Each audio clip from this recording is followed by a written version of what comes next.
Hi, good morning guys. Another video and then itatakil natin yung paano pataasin yung accuracy. Or ACC. Currently, meron akong 143 and then dito ako nagpa-farm. Mapapansin nyo, bakit nandito ako sa low level farming or low level maps. So, I will explain it.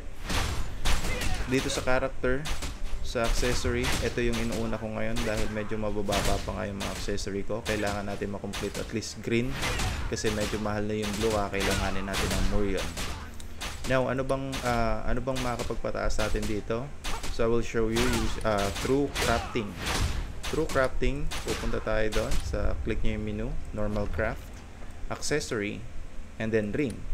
So meron dito mga certain stats na possible na makuha natin. So currently, ito yung pinaka basic na accessory na walang other options or stats na may bibigay sa'yo. Though, sobrang dali niyang ma-craft dahil sobrang bilis lang kasi konti lang. 50 lang na quartz, mineral, and then rough leather.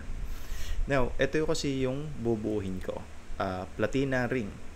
So, I'll show you the stats din dito sa second ring na to, na color green. So, magbibigay siya ng crit. Like I said, yung unang ring is very basic lang siya.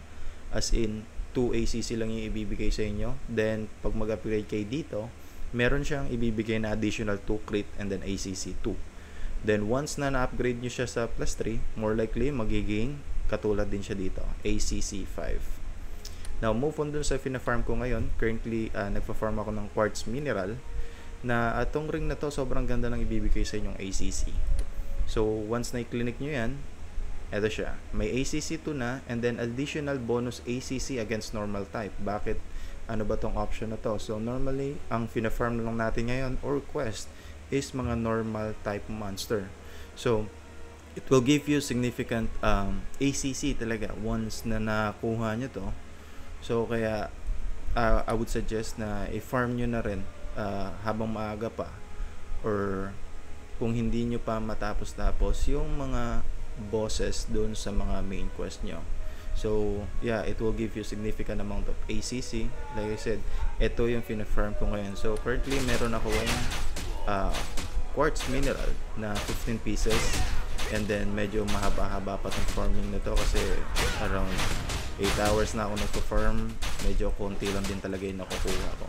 Though kung gusto nyo naman mag-shortcut, pwede naman kayo pumunta sa exchange and then consumable, material, crafting material, and then mura lang naman din siya kung may budget kayo. 7 diamonds lang din naman siya, and then yung 4 ball is 4 diamonds each.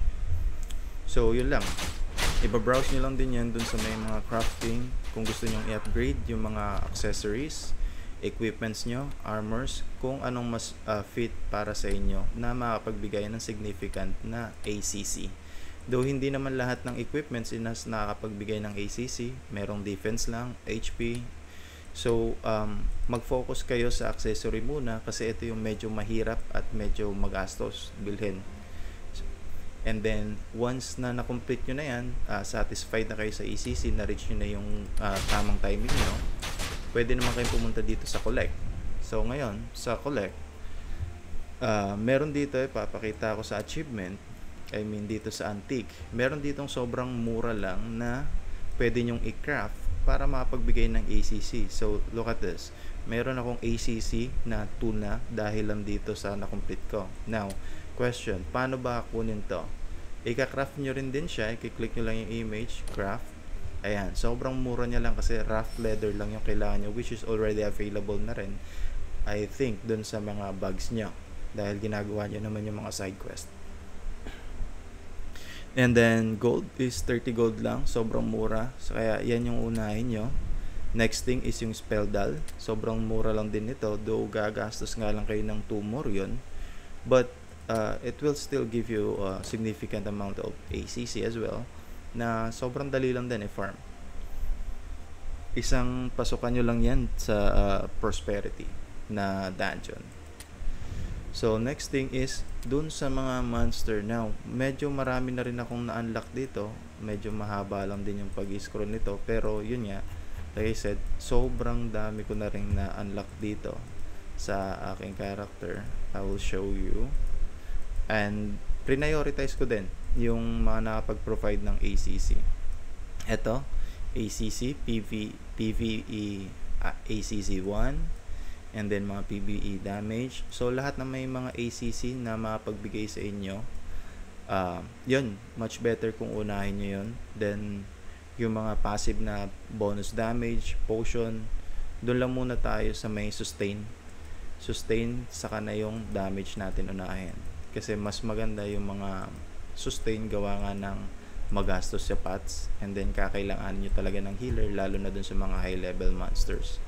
Now, currently, ang pinaprioritize ko dito is etong max weight. Gawa nga ng mabilis bumigat yung bug, nawawala yung auto regen. So, ito muna yung inuuna ko. Next kong gagawin is itong ACC1. Pupunta ka lang dito kung saan ba to na-farm. Dito, same map sa kung saan ko pina-farm to. Click nyo lang yan, monster. And then, there you go. Only level 31. And then, additional tips nga pala, kung magpa-hunt kayo nito, dapat doon kayo sa monster na kaya nyo lang 3 hits, 4 hits, or ma-1 hit lang ng skill nyo para mas mataas yung chance na makakalot kayo ng item, materials, or hindi kayo masasawsawan ng ibang player. So, ito nakakuha ko, i-register ko na yan siya. So, medyo malayo-layo pa yan, mahaba-haba pang farming yan. So, yun. I hope nakatulong tong video na to. Kung nagustuhan nyo, please hit subscribe, like the video, and you can comment as well kung anong gusto nyo pang gusto nyo gawin kong content na makakapagbigay ng more knowledge sa ating lahat ng player. So, that's it guys. Bye.